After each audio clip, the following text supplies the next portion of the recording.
Shrimad Bhagavatam canto 11 chapter 6 verse 19 యదుకులము ప్రభాస తీర్థమునకు పోవుట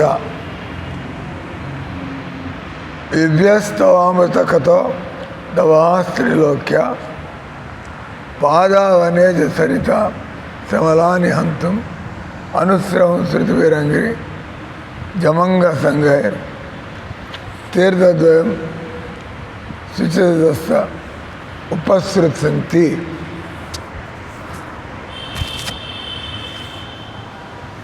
सब हिंदी वाले हैं।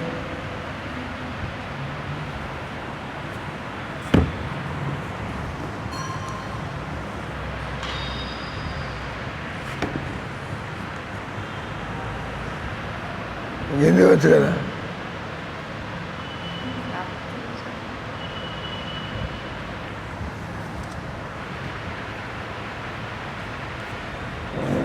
వినకుండా చదువుకుంటూ కూర్చుంటారంటారా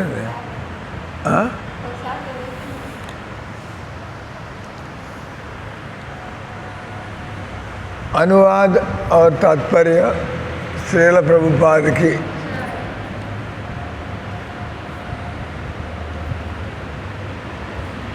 जो भगवान की चर्चाएं हैं वो अमृत नदियाँ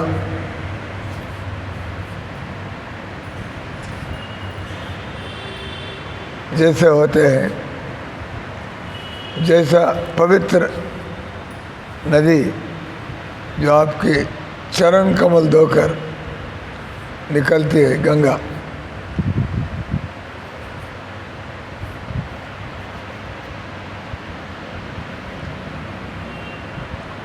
तो एक नदी है वो आप कानून से पिएंगे।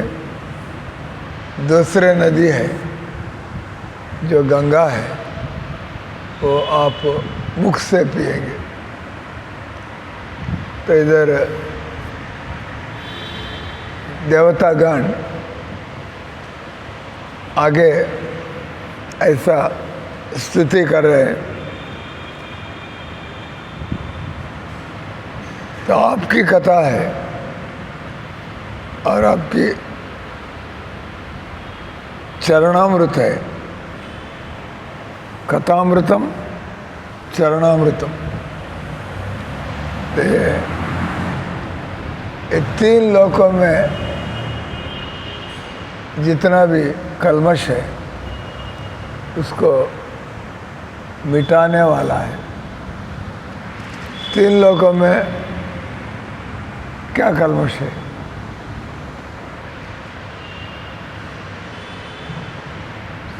लोगों को जब पूछा जाएगा कल्मश क्या है, लोग ये बताएंगे गंदे नाली है या कचड़े डिब्बा है, कचरा का डिब्बा है, डस्टबिन,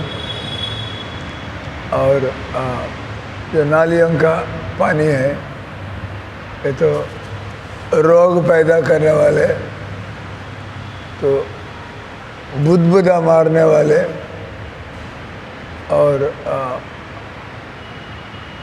कभी भी ना रखने वाली।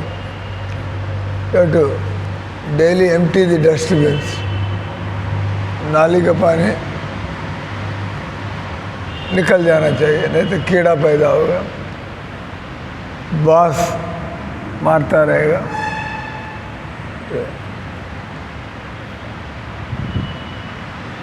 नदी तो इधर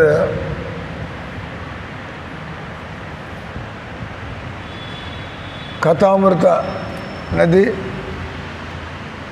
और चरणामृत नदी। नदी का उपमा, नदी का उदाहरण इसलिए लिया है तो बहने वाली नदी का पानी है वो हर समय ताज़ा रहता है, और बहने वाला नदी ये भी द्योतक है, तो ये तो मिलता ही रहेगा। आप के पास एक तालाब हो, आपके पास एक कुंड हो, आपको चिंता हो सकती है तो ये ख़त्म हो जाएगा तो पानी का क्या होगा, हमें पानी कैसा मिलेगा। लेकिन बहने वाला नदी, जब तक पानी बह रहा है उनको भरोसा है तो पानी आता रहेगा, वो भी पानी ताज़ा पानी आता रहेगा। और ये पानी आप जिधर खड़े हैं उधर से ले सकते हैं, जो जिधर खड़ा है, जितने जगह में ये नदी बहती है, ये नहीं सभी लोग उसी कुंड के पास आना पड़ेगा, उसी तालाब के पास आना पड़ेगा, कुआं के पास आना पड़ेगा। जिधर जिधर wherever you are you can take। इसलिए नदी का उदाहरण wherever you are, नदी के तट पर आप किधर भी हो पानी ले सकते हैं। Hindi no problem.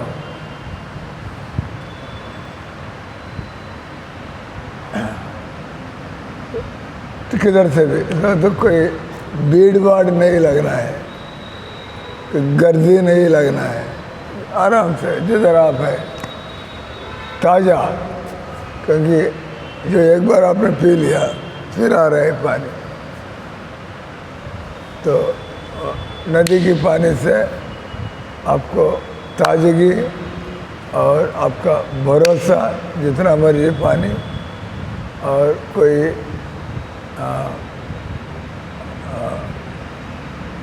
लड़ाई झगड़ने के बिना आराम से। इसी प्रकार से दुनिया में लोग हर चीज़ के लड़ते हैं, नहीं? जैसे मुझे ये कमरा चाहिए, ये बढ़िया वाली कपड़ा मुझे चाहिए, जैसे उधर बकेट के प्रसाद भक्तों के खाने से ख़त्म है। भक्तों के खाने से अब बनाया है, 12 बजे तक कुछ लोग आएंगे उनको थोड़ा देने के लिए।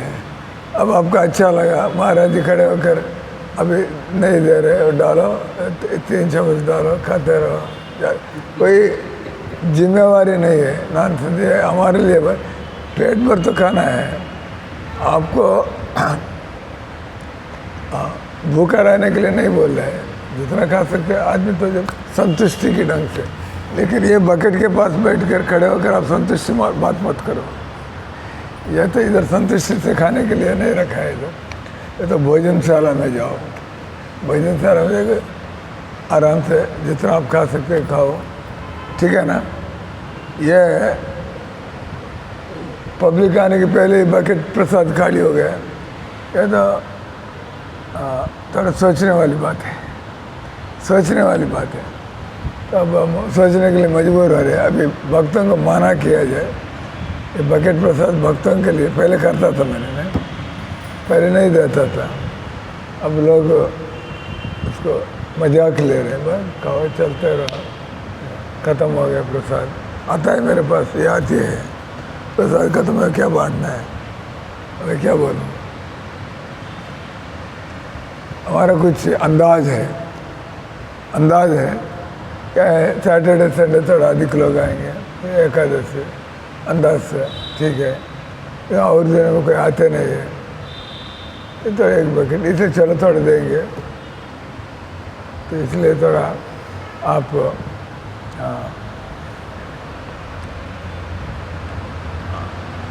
थोड़ा समझदार होना चाहिए। जो दिया गया है इतने में, इतना भी फ़र्क मैं बताता रहता हूँ, थोड़ा चम्मच बड़ा है, कड़छी बड़ा है, अब तो ये महाराज ऐसे क्यों बोले। तो अंदाज लगाते हैं कम से कम कि 50-60 लोगों के लिए ये बकेट प्रसाद हो जाए। 50-60 लोग ఎక్స్పెక్టేషన్ మందిలో ఎంతమంది రావచ్చు 12 గంటల లోపల 20 మంది 30 మంది ఆ పద్ధతిలో అది मेजरमेंट है ना। ऐसा खर्चे से डालते रहेंगे कम से कम 50-60 बार आएगा। हाँ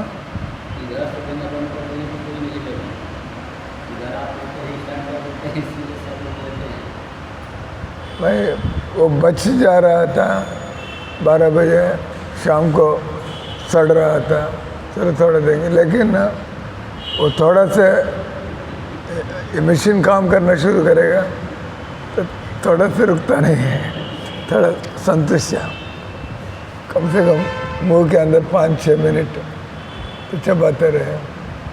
जब मैं हट जाता तो उधर थोड़ा ज़्यादा डालना शुरू हो जाता है। तो हम बात कर रहे थे कोई चिंता नहीं होना है, नदी का पानी बहता रहता है, पीते रहो, आता रहा है तो कोई सप्लाई। तो इस प्रकार से कभी शायद गंगा का पानी में कटौती हो सकता है, गंगा की पानी लुप्त हो सकता है कलुषित होने के कारण। इसको बांध बना देने के कारण हम कावेरी नदी जाते हैं श्रीरंगम में, बहुत बड़ा नदी है, तो नदी सूखा पड़ा है, नया बांध बना दिया, पूरा साल नहीं छोड़ते, स्टॉक रखा गया, थोड़ा थोड़ा छोड़ नहीं तो बांध बन गया, नहीं तो सप्लाई नहीं है, नहीं तो कलुषित हो गया, दूषित हो गया, पानी पीने के लिए लायक नहीं रहा। तो पानी में इस प्रकार की अर्चना हो सकते हैं, लेकिन खतामृत नदी है, जितना लूटते रहेंगे उतना अधिक मिलता रहेगा, क्योंकि रस मिलता रहेगा, और लूटना चाहेंगे, और बोलते रहो, और सुनते रहो, और बोलते रहो।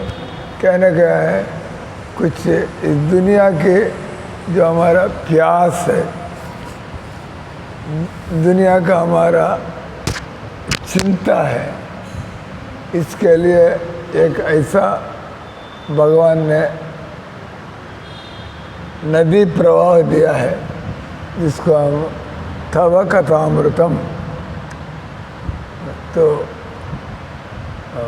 ये अमृत है। अब जितने पीते रहेंगे उतना पीना चाहते हैं, बस नहीं बोलेंगे, तो आपको सचमुच अमृत पिलाया जाए, वो भी आप 10 गिलास पिएगा, 20 गिलास बोलते बस हो गया, अमृत है, लेकिन फिर भी हो गया अब तो। लेकिन एक कृष्ण कथामृत है, ऐसी चीज़ है, जितना आप पीते रहे उसको बोलने वाला चाहेगा, आप तो सुनते ही रहेंगे। जैसे आज मैं क्लास लेके गया, उसके बाद प्रताप रुद्र को बैठा दूंगा इधर क्लास, आप सुनते ही चलेंगे, और किसी को बिठाएगा, और वो अपने भगवान ने जैसे उनको बुद्धि दिया है। इसलिए दुनिया में कोई अभाव वाली बात नहीं है। जैसा कृष्ण कथामृत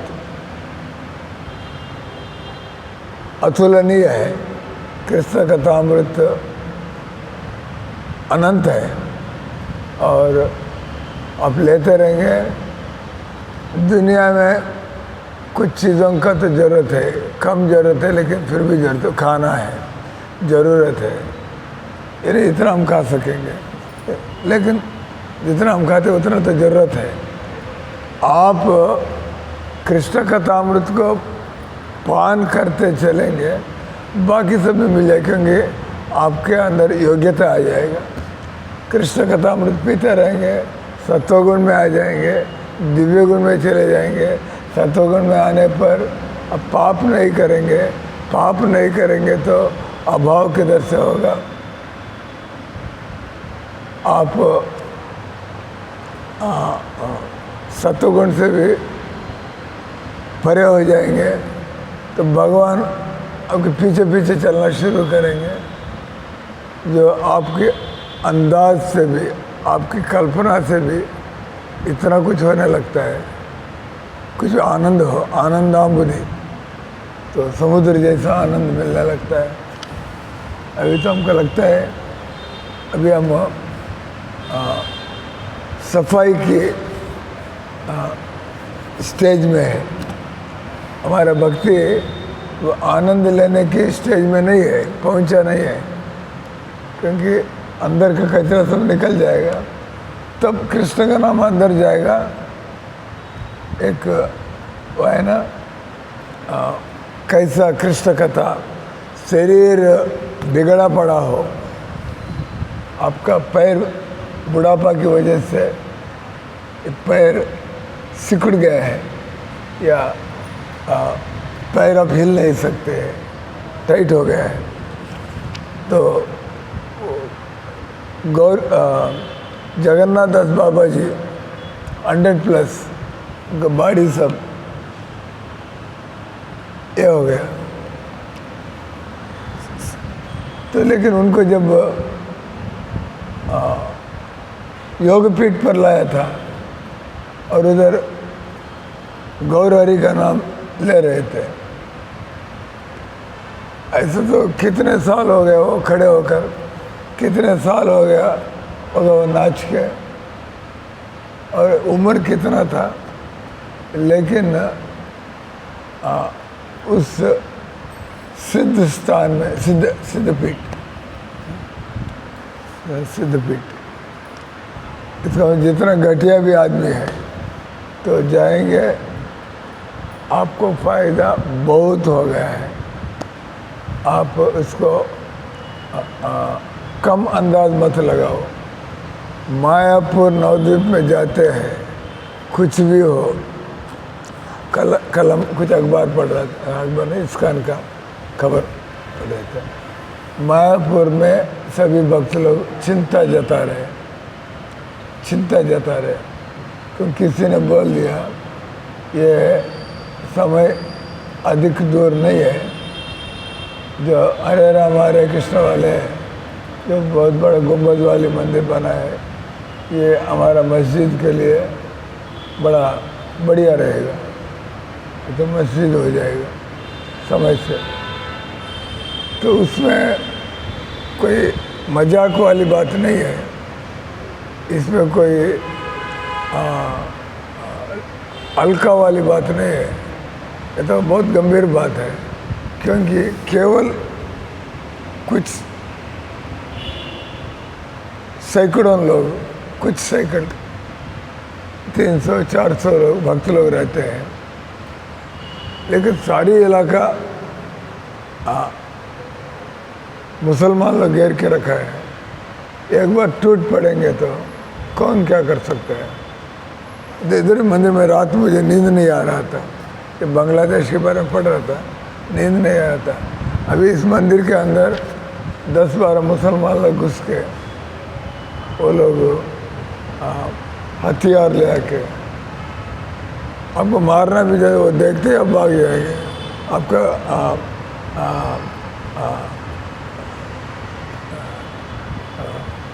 पेशाब हो जाएगा।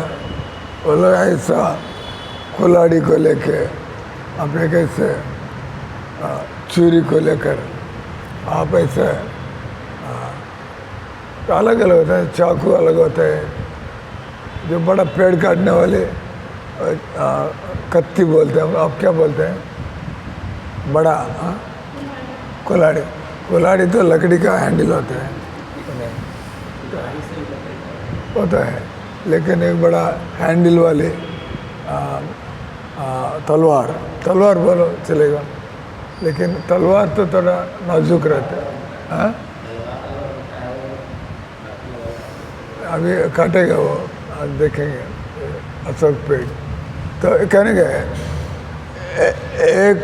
एक कट से तन शरीर से जुदा हो जाएगा, सिर तन से जुड़ा हो जाएगा, सिर तन से जुड़ा हो जाएगा, सिर सन से जुड़ा है। तो ये मायापुर के लिए भी नहीं है, इसको बोलते हैं जो अंदर की शत्रु है। अब देखो कितना हिम्मत है, कांग्रेस वाले बोलते हैं मोदी बांग्ला प्रधानमंत्री से कम घटिया आदमी है, इससे भी घटिया आदमी है। अब लोग समय आएगा, लोग मोदी की आवाज़ में घुस कर मारेंगे। हिम्मत क्या है देखो, वो बयान दे रहे हैं, टीवी में खड़े होकर बयान दे रहे हैं, कोई पूछने वाला नहीं है। तो ऐसा हालत। अब सरकार हिंदू लोगों का है और आबादी अधिक हिंदू लोग हैं, तब भी ऐसा बात करने का हिम्मत है। अब उनका आबादी और बढ़ेगा तो क्या होगा। मैं ये भी सोच रहा था, इसलिए नींद नहीं आ रहा था। वो बुलाए तो मुझे आज विजयवाड़ा बुला रहे थे। तो भारत में जंग की तैयारी चल रही है, हम तो तैयार नहीं हो रहे हैं। हम तो सरकार के भरोसे बैठा है हम लोग, क्योंकि शायद प्रताप रुद्र करेगा थोड़ा। प्रताप को मैंने देखा है, लड़ाकू के रूप में देखा है। आ जाएगा तो साला जो देखोगे क्या करेगा। तो थोड़ा बिहार का खून होगा, लेकिन मैं कभी नहीं कर सकूँगा। किसी आदमी को मैं घायल नहीं कर सकूँगा, क्योंकि आपके लक्षण होते हैं, आप चतुर होते हैं, पहले से प्लान करेगा किस दरवाजे भाग निकलना है, किस दरवाजे भाग निकलना है, एक किधर छुप के रहना है, कैसा उनको फंसाना है, पकड़ना है। लेकिन आपके दर होगा क्या, आप झांसी लक्ष्मीबाई जैसा एक तलवार लेके उड़ाते रहो, सिर उड़ाते रहो लोगों को, कायर है, कर नहीं सकेगा। लेकिन वैष्णव लोग जरूरत पड़ेगा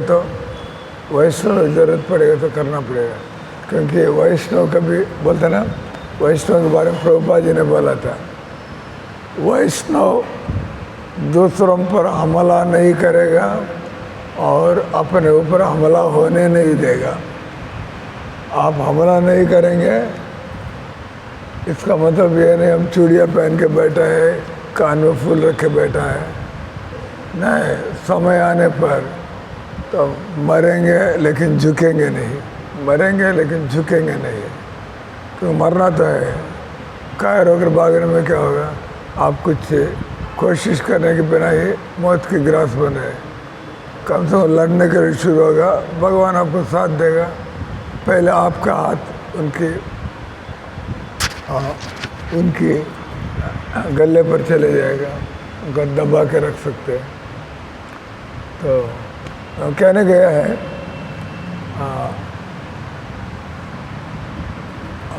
हमें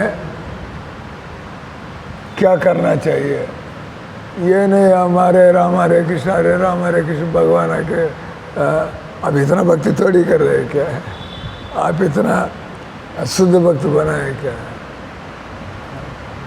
भगवान क्या बोलते हैं, नियम पालन करो, जोर से भजन करो, और भगवान बुद्धि देते हैं। अर्जुन को बिठा के भगवान ने जीत नहीं दिलाया, अर्जुन से काम करा के जीत दिलाया भगवान ने, काम कराया, पूरा काम किया, करवाया भगवान, वो जीत दिलाया। इसका मतलब हम लोग जो हम हैं, हम अपने स्तर पर जो कर सकते हैं, अब वो बात कर रहे, इस्कॉन वाले सभी बात कर रहे। हम लोग बस हम इस्कॉन है, हम हिंदू नहीं है, हम इस्कॉन है, हमको ये मायावादियों से क्या लेना है, बंद करे सब बात। अब ऐसा समय आ गया है, हिंदू लोग इकट्ठा रहना है, आप अपना भजन करो, अपना शंकर जी की पूजा करेगा, लेकिन उधर मारपीट चल रहा है तो हमको क्या लेना है, नेक्स्ट आपका बारी होगा। इसलिए सब हिंदू लोग अब पता नहीं कभी भी ये विश्व युद्ध बन सकता है। मोल बढ़ते जा रहे हैं। अब आप एक बात सुनकर आपको हैरानगी होगी, क्या? अब बांग्लादेश के नाम हटाकर दोबारा, जैसे पहले बोल रहे थे ईस्ट पाकिस्तान, वेस्ट पाकिस्तान, इसका मतलब इस हमलावर कुछ प्लानिंग से ही हुआ है। अब चाइना सपोर्ट किया है, अमेरिका सपोर्ट किया है। अब ये हिंदुस्तान की ताकत को मिटाना है, तो हम लोग चारों तरफ से हिंदुस्तान को घेरना है। हिंदुस्तान के अंदर मुसलमानों को बढ़ावा देना है और चारों तरफ रखना है। जो भारत के लोग हैं जो विकास की राह पर ना जा सके, उसने बोले न उसका नाम बदलेंगे, बोलते ये बांग्लादेश नहीं रहेगा, बैक टू पहले जैसा ईस्ट पाकिस्तान, पूर्वी पाकिस्तान, पश्चिमी पाकिस्तान बोलते हैं, उसी नाम दे रहे। वो लोग ऐलान करने वाले हम एक है। अभी इधर हिंदू लोगों का या सेकुलरिज्म की बात नहीं रहेगा। हमारा जो बांग्लादेश नहीं है, अब ये दोबारा जो पहले वेस्ट पाकिस्तान था, पता नहीं आपको इतिहास पता होगा ना, पहले वेस्ट पाकिस्तान, बाद भारत साथ देकर उसको आज़ाद कराया 1971 में, तो तब से बांग्लादेश बना है। इसको पहले बांग्लादेश नाम का नहीं था, तो पाकिस्तान ही था। तो दोबारा तो पाकिस्तान सफल हो गया। ये हिंदुओं को डरा के जो नेता सेकुलर है, इसका मतलब वो हसीना बेगम है। हसीना बेगम नहीं, हिंदू लोगों को जीने दीजिएगा, वो क्योंकि भारत के बहुत अच्छा संबंध था, लेकिन हिंदू लोगों को वो प्रोटेक्शन, उनको भी जीने दो अपना। अब सबका हिंदू लोग और हिंदुओं का मंदिर, हिंदुओं का काम धंधा सब चौपट।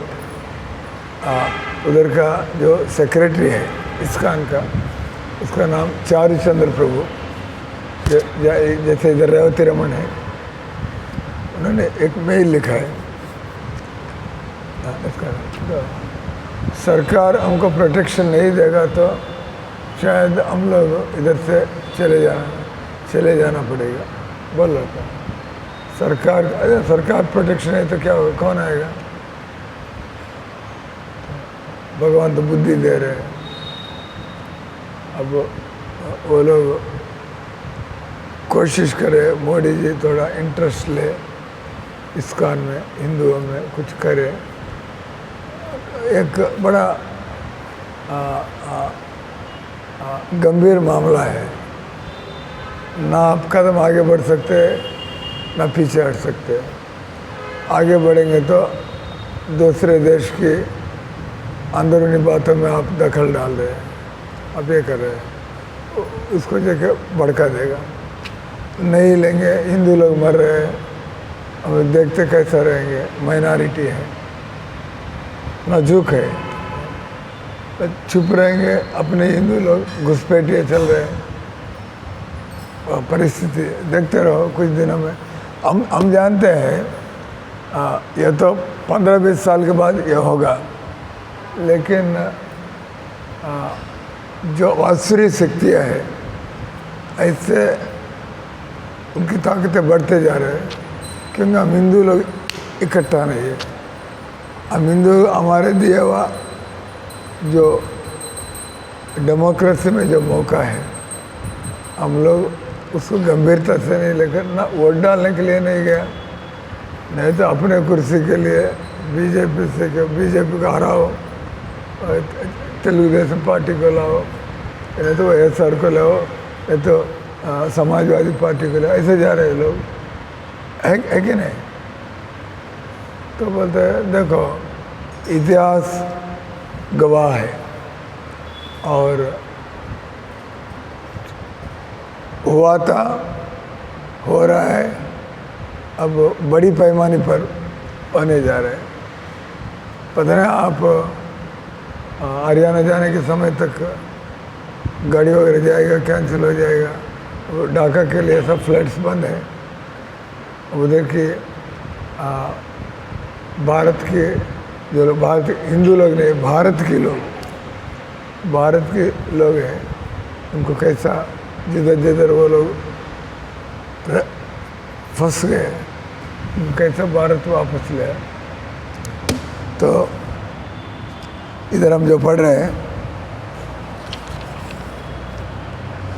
कृष्ण कथामृत, रात 10 साढ़े 10 बजे जो गुरु लक्ष्मी मैडम के साथ बात हो रहा था, वो भी चिंता जता रहे थे। तो मैंने बोला जब तक भारत के हिंदू लोग मीट मछली अंडा खाते रहेंगे,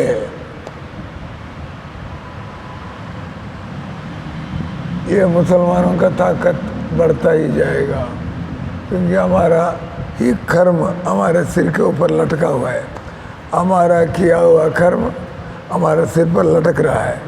तो आप पूछेंगे महाराज जी, हम तो चाय काफ़ी भी नहीं लेते, आप मीट मछली अंडा की बोलते हैं, फिर लेकिन खतरा हमको भी है।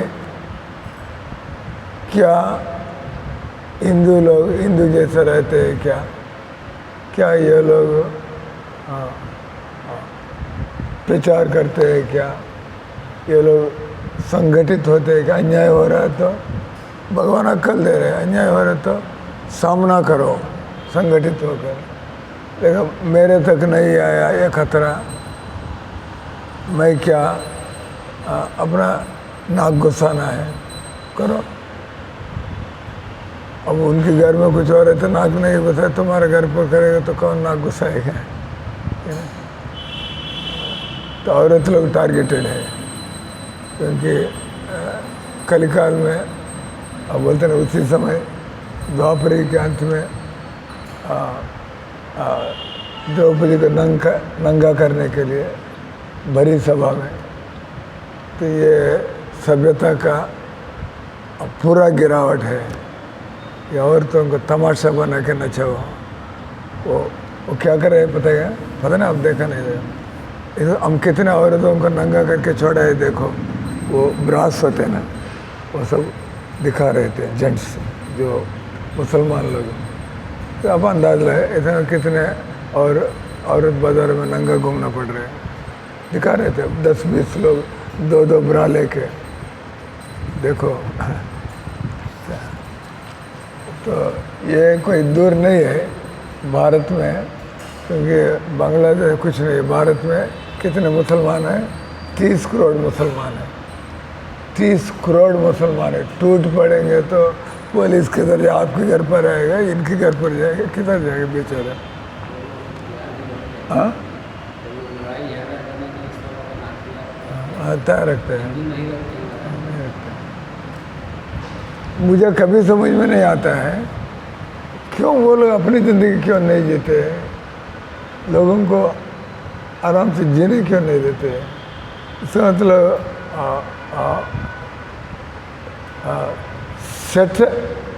सेटम आचरित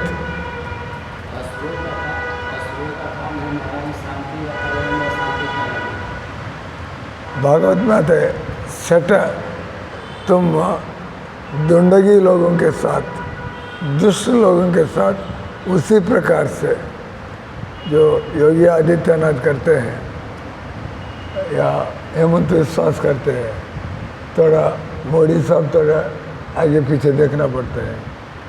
लेकिन योगी आदित्य, तुम 2 लोगों को मारेगा तो 10 लोगों को मार के तुम बंद करना पड़ेगा।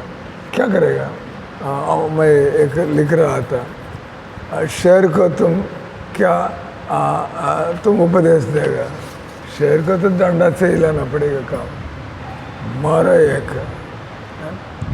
नहीं तो शेर तुम मेरे ऊपर मत आओ, तुमको हम खाना देंगे, तुम कुछ मत करो। शेर को क्या लेना होता है? जो आदमी दुष्ट है, बोलते ना बिच्छू का जहर पूंछ में होता है और सांप का जहर मुंह में होता है, और एक दुष्ट व्यक्ति जो इंसान दुष्ट बन जाता है, उस व्यक्ति पूरा जहीर है, वो कैसा भी भाई ये काम करके ही दिखाना है। तो इसका समाधान क्या है? हम लोग एक हाथ में जपमाला, दूसरे हाथ में एक हाथ में जपमाला, दूसरे हाथ में लकड़ी, तलवार, छुरी लेके जितना आप कर सकते करना पड़ेगा।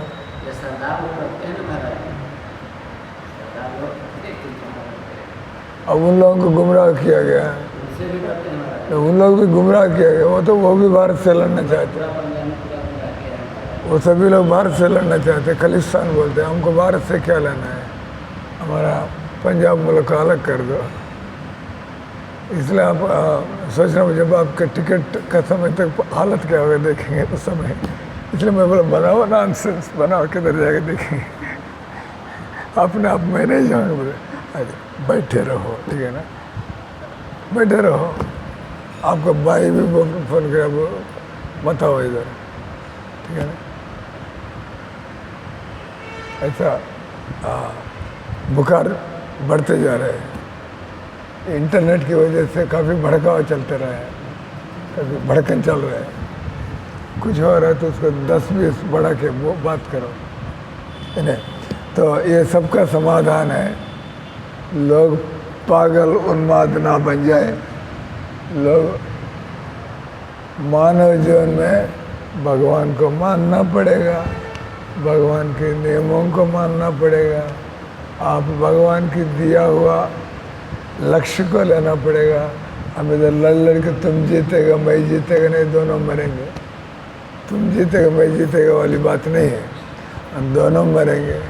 तो इससे बेहतर है दोनों एक दूसरे के साथ देकर मरना। तो है, मारने की क्या ज़रूरत है? मारने की ज़रूरत है क्या? मरना तो है, मरेगा ही मरेगा, कोई ना भी मारे, मरना तो है। इसलिए हम लोग कृष्ण भगवान का जो उपदेश है, मौत आ रही है तो तैयारी करो। तैयारी क्या है? अपने मन को भौतिक कामनाओं से मुक्त करो। भौतिक कामना रख कर मैं मुक्ति प्राप्त करना चाहता, होगा क्या? भौतिक कामनाओं को रख कर मैं मुक्ति चाहता हूँ, नहीं। आप अपने दिमाग से मुक्ति के लिए लायक नहीं है। वो आदमी आप ना भी चाहे, आपका दिमाग कामनाओं से मुक्त है, आप तो जाएंगे, इधर क्यों आएंगे? तो इसलिए दो काम भी करना है, बाहर का संघर्ष, अंदर का संघर्ष। अंदर का संघर्ष है, अंदर की बुराइयों को मिटाओ। बाहर का संघर्ष है, बाहर के बुरे लोगों को टाल के रखो या उनको भी सुधार दो। उनको हरे कृष्ण मंत्र देकर उनको भी सुधार दो। हरे कृष्णा कृष्णा कृष्णा हरे हरे, हरे राम राम राम हरे हरे। मैं ये पूरा करूँगा प्रभुपाद जी का जो तात्पर्य तोड़ा है, सुनो ध्यान से। तो कृष्ण कथा का अमृत नदी है और गंगा प्रवाह का अमृत नदी है। जो लोग इस संसार से मुक्त होना चाहते हैं, वो लोग अपने मन को पवित्र बनाना होगा। और यह संभव है जब आपकी पवित्र नामों का गुणगान होता जाएगा, लोग बोलते रहेंगे, हम सुनते रहेंगे। इस ढंग से भक्तों के संग में नॉन स्टॉप, भक्तों के संग में। इसलिए हम लोग जैसे जैसा मौका मिलेगा हम लोग कीर्तन करने के लिए। विश्वनाथ चक्रवर्ती ठाकुर अनुश्रवम गुरुर उच्चारणम अनुश्रयन्ते। भगवान कृष्ण के बारे में हम एक प्रामाणिक गुरु से सुनना चाहिए। कृष्ण के बारे में आप नॉनसेंस लोगों से सुनेंगे तो आपको कृष्ण के नाम में आस्था नहीं बनेगा। उनको एक चतुर व्यक्ति समझेंगे, एक महान व्यक्ति समझेंगे, लेकिन वो आपको सुधारने वाली, ये आपको सुधारने वाले हैं, ये नहीं दिमाग में बैठेगा। वो सुधारने वाले तो है ही, उनका नाम ही पर्याप्त है, क्योंकि भगवान को दिख नहीं रहे हमको, तो उनके नाम से ही तुम्हारा जीवन सफल हो जाएगा। ये अप्रामाणिक जो लोग परंपरा में नहीं है, उन लोगों से कृष्ण कहते तुम बिगड़ जाओगे। जब परंपरा में कृष्ण भक्त लोग बोलेंगे तब उनको स्वीकार नहीं कर पाओगे, क्योंकि आपको बुद्धि भ्रष्ट हो गया। तो एक आध्यात्मिक गुरु है, वो कृष्ण भगवान की लीलाएँ, कृष्ण भगवान की शक्तियाँ, कृष्ण भगवान का अवतार, ये सभी अपने शिष्य को समझाएगा। आध्यात्मिक गुरु वो अधिकृत नहीं है,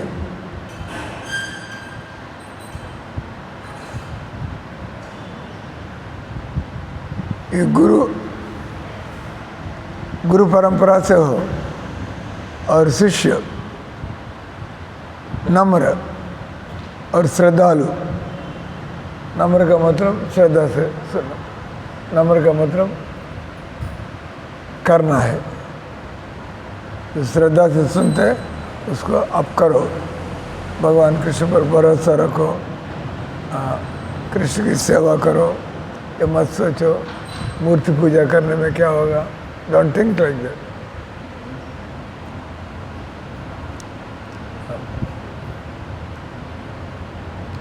तो साधारण लोग हैं, दो भक्त लोग जो आपस में कितना आनंद लेते हैं भगवान कृष्ण की महिमा गायन पर।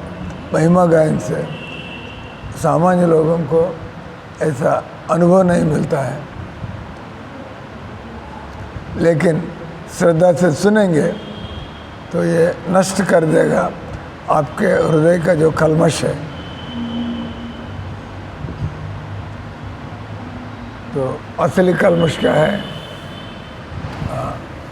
मुझे कृष्ण भगवान की सेवा करने की ज़रूरत है, इस बात को आप स्वीकार नहीं करते हैं, तो फिर आपका बचाव क्या है?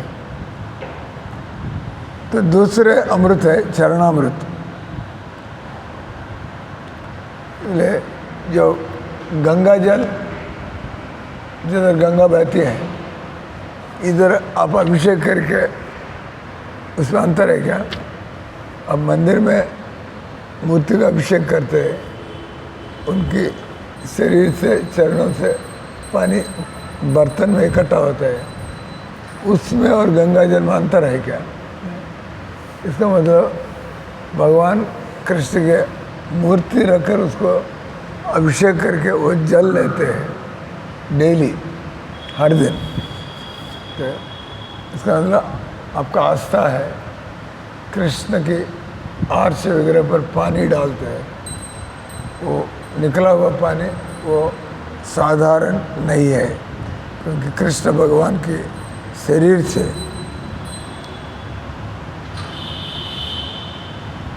यमुना रिवर भी भगवान कृष्ण के चरण धोया है। जब 5000 साल के पहले कृष्ण डेली, हर दिन यमुना में क्रीड़ा करते थे और अपने ग्वाल बालों के साथ, अपने ग्वाल मित्रों के साथ, तो इसलिए यमुना नदी भी भगवान का चरणामृत है। इसलिए हम गंगा यमुना जल बहुत श्रद्धा से सेवन करना चाहिए। हर प्रातःकाल इस्कॉन मंदिरों में भगवान के अभिषेक किया जाता है, वो भी चरणामृत है, भगवान के चरण कमल से निकला हुआ है। प्रभुपाद ने अपने शिष्यों को सिखाया, डेली भगवान की मूर्ति के सामने आओ और कम से कम 3 बूंद 3 बार प्रदक्षिणा करो, 3 बार डालो। ये क्यों होता है? क्योंकि मन, वाणी और शरीर ये 3 शुद्ध होना है। 3 बार परिक्रमा करते हैं, हमारा मन, वाणी और शरीर का शुद्धि हो। हम 3 बार भगवान के धाम चले जाने का 4था चक्र है, 4था भ्रमण है, लौटो। 3 बार हो गया, संसार का भटकन खत्म। 4था बार लौटो।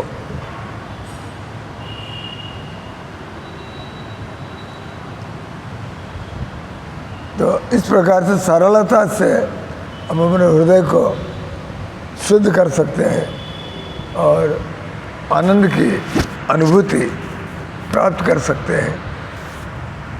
जब व्यक्ति आध्यात्मिक जीवन में स्थिर बन जाता है,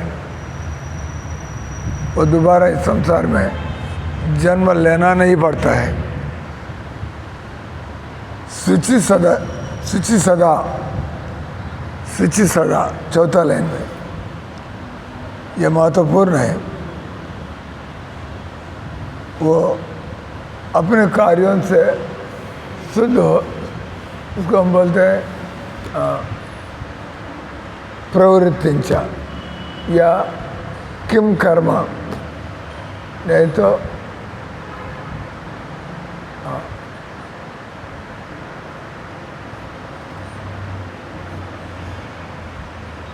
ओके बौद्धव्यंच ज्ञानाकर्मणो गति, कर्मणो अपि बौद्धव्यम।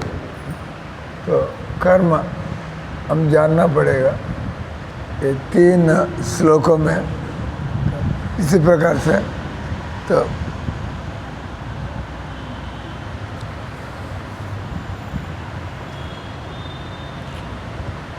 गुरु के पास झुककर काम करना का अभ्यास होना चाहिए। उनके आदेशों को हम लोग कल्पना नहीं करना चाहिए।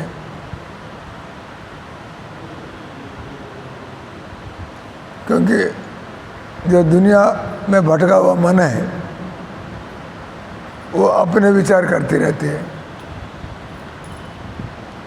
लेकिन हम एक अधिकृत आध्यात्मिक गुरु, उनसे हम पूर्ण शुद्ध ज्ञान प्राप्त करेंगे भगवान श्री कृष्ण के बारे में और भक्तियुक्त सेवा के बारे में। ये सभी प्रभुपाद जी की पुस्तकों में आपको इतना ही शुद्ध ज्ञान मिलता है। जैसा सुनते हैं ऐसा प्रभुपाद जी की पुस्तकों में अभी शुद्ध ज्ञान को बहुत विस्तार में बताया गया है। तो प्रभुपाद जी की पुस्तकों से प्रभुपाद जी का संग लाभ आपको होगा। हरे कृष्णा कृष्णा कृष्णा हरे हरे, हरे राम राम राम हरे हरे।